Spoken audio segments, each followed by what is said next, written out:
जर तुम्हाला रोज सकाळी ब्रश करताना पित्त काढायची सवय आहे किंवा रोज सकाळी अनुषपोटी पित्ताची गोळी घ्यायला लागते किंवा वारंवार डोकं दुखते, भरपूर पिरियड्स मध्ये ब्लिडिंग जास्ती होते, डोळ्यांची जळजळ होते आणि वेगवेगळे पित्ताचे आजार होतात, म्हणजे जसं की त्वचेशी रिलेटेड जळजळ होणे, युरिनला जळजळ होणे किंवा वारंवार ताप येत असेल तर हा व्हिडिओ तुमच्यासाठी आहे. नमस्कार, मी वैद्य स्वाती यादव कल्याणी आयुर्वेद पुणे या चॅनलमध्ये आपलं स्वागत करते. आजचा आपला विषय आहे आम्लपित्ताची तक्रार आणि त्यामुळे होणारे वेगवेगळे कॉम्प्लिकेशन्स आणि त्याच्यासाठी आपण काय करू शकतोय. नॉर्मली बऱ्याच लहान मुलांना सुद्धा हल्ली हे पित्ताचे आजार बघायला मिळतात, म्हणजे लवकर केस पिकतात, केस गळतात, डोळ्यांना चष्मा लागतोय आणि डोकं दुखते, डोकं जड होते, उलटीतनं बऱ्याचदा पित्त पडते, थोडंफार वेगळं काय खाल्लं तर छातीत जळजळ होती, छातीत वेदना होतात. हे सगळे आजार हे पित्ताशी रिलेटेड आहेत. म्हणजे आयुर्वेदामध्ये बेसिक वात पित्त कफ जे सांगितलंय त्याच्यामध्ये पित्ताचा जो काही आम्ल गुण आहे तो वाढला की हा सगळा त्रास होतोय. मग ह्याच्यामध्ये बेसिकली ते का होते तर असं जे काही पदार्थ आहेत जे चवीला जास्त खारट आहेत, आंबट आहेत, तिखट आहेत ते तुमच्या खाण्यात वारंवार येत असतील, जास्त प्रमाणात येत असतील, म्हणजे समजा एखाद्याला फार मसालेदार खायची सवय आहे, रोजच्या भाज्यांमध्ये वाटण पाहिजे असते किंवा पापड रोज खायला लागतोय, तर त्या माणसाला पित्त होण्याची प्रोबॅबिलिटी जास्त आहे. मग पित्त होते म्हणजे काय होते तर ते पित्त जर तुम्ही रोजच्या रोज दबवण्यासाठी गोळी खाल्ली तर ते पित्त तुमच्या रक्तात मिसळते, मग त्वचेचे आजार होतात, नंतर ते मांसात मिसळते, पुढच्या धातूंमध्ये जसं जाईल तसं त्वचा विकारांपासून ते इन्फर्टिलिटी पर्यंत सगळ्या आजारांना कारण हे पित्त ठरू शकते. पित्ताची टेंडन्सी अशी आहे की ते पटकन त्याचा इफेक्ट दाखवते, त्यामुळं नागिन सारख्या आजारामध्ये आज थोडे पुढे उठतात आणि 2-4 दिवसांनी एकदम सगळीकडे ते पसरते आणि ते कंट्रोल करायला अतिशय डिफिकल्ट जाते. त्यामुळं आयुर्वेदामध्ये पित्ताची ट्रीटमेंट करताना ती जावयाप्रमाणे करा असं सांगितलंय. म्हणजे जसं आपण जावयाची सगळी काळजी घेतोय, त्याला हर्ट नाही करत, तसंच पित्ताची सगळी काळजी घेणं अपेक्षित असते.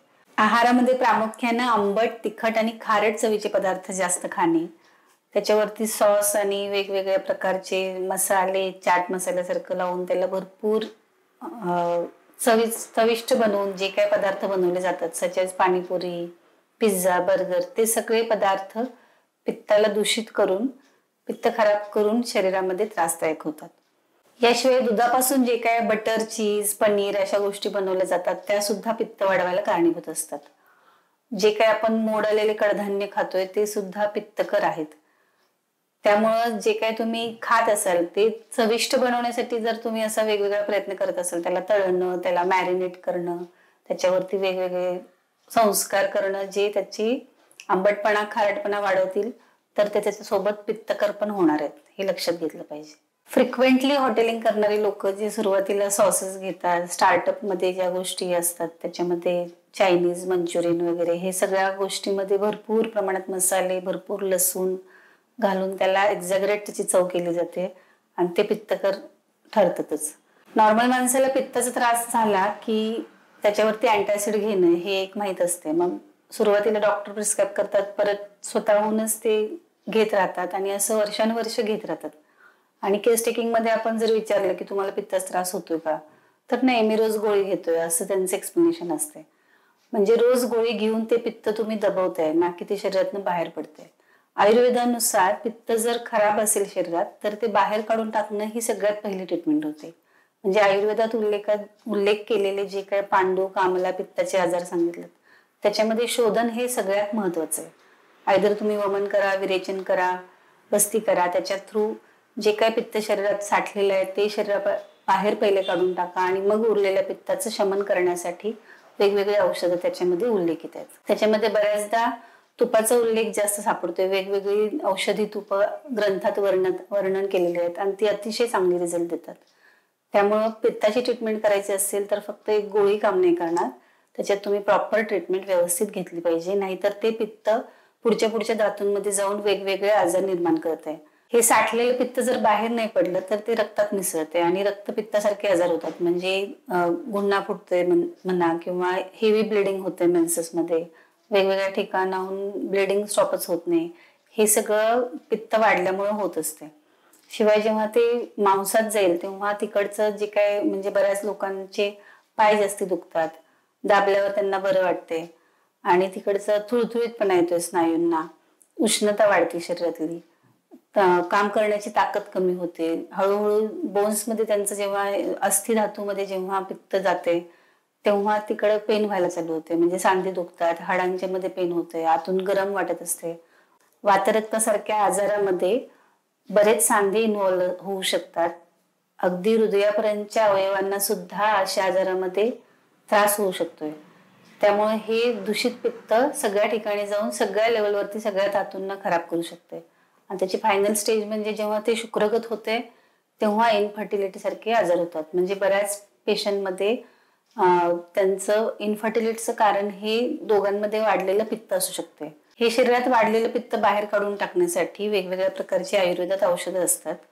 त्याच्यामध्ये अगदी सौम्य म्हणजे जशी काही तुमची प्रकृती असेल, तुमचं बल जेवढं असेल त्याप्रमाणे वेगवेगळ्या ग्रेडेशनची, विरेचनाची, संस्करण अशी वेगवेगळी औषधं ग्रंथात बघायला मिळतात. याशिवाय औषधी तुपं वापरली जातात. आहारामध्ये तुम्ही जो काय बदल कराल त्याच्यामध्ये बेसिकली दूध तुपाचा वापर जास्त केला पाहिजे, गोड जास्त खाल्लं पाहिजे, खिरी, रव्याची खीर, शेवयाची खीर असं जास्त प्रमाणात खाल्लं पाहिजे, तुपातला शिरा खाल्ला पाहिजे, जेणेकरून बळ टिकून राहील आणि पित्त हळूहळू ते खालच्या दिशेने जाऊन शरीराच्या बाहेर निघेल. हल्ली बरेच लहान मुलांना चहा चपाती, चहा बिस्किट देतात लोक खाण्यासाठी. त्याच्यामुळे त्यांचं लहानपणापासूनच पित्त जास्त वाढते आणि जेव्हा त्यांचे धातू चांगले निर्माण व्हायला पाहिजेत तेव्हा तसे होत नाहीत. त्यामुळे ह्याची काळजी घेतली पाहिजे. शिवाय कांदा, टोमॅटो याची ग्रेव्ही करून प्रत्येक भाजीमध्ये वापरली जाते. या सगळ्यामुळं ओव्हरऑल उष्ण तीक्ष्ण जो काही पदार्थ आपण बनवतोय तो होतोय आणि त्याच्यामुळं पित्त वाढायला मदत होते. त्यामुळे ह्याच्यामध्ये पण करेक्शन करणं गरजेचं आहे. त्याशिवाय जे काय आपण फर्मेंटेड खातोय, म्हणजे बऱ्याच पेशंटचं असं मत असते की मी घरीच खातोय इडली डोसा, त्याच्यामुळं काय त्रास होण्याचं शक्यता नाही. पण तसं नाहीये. जेव्हा तुम्ही बाहेर खाताय तेव्हा कमी क्वांटिटीत खाताय. घरी बनवल्यानंतर तुम्ही 2 दिवस फ्रीजमध्ये ठेवून ठेवून त्याचे वेगवेगळे पदार्थ करून बरेच लोक खातात. म्हणजे आठवड्याभरातले 2 दिवस फर्मेंटेडच खाल्लं जाते. याशिवाय ब्रेड, बेकरी प्रोडक्ट्स जे पण फर्मेंटेड आहेत त्या सगळ्या गोष्टी परत पित्तकर आहेत.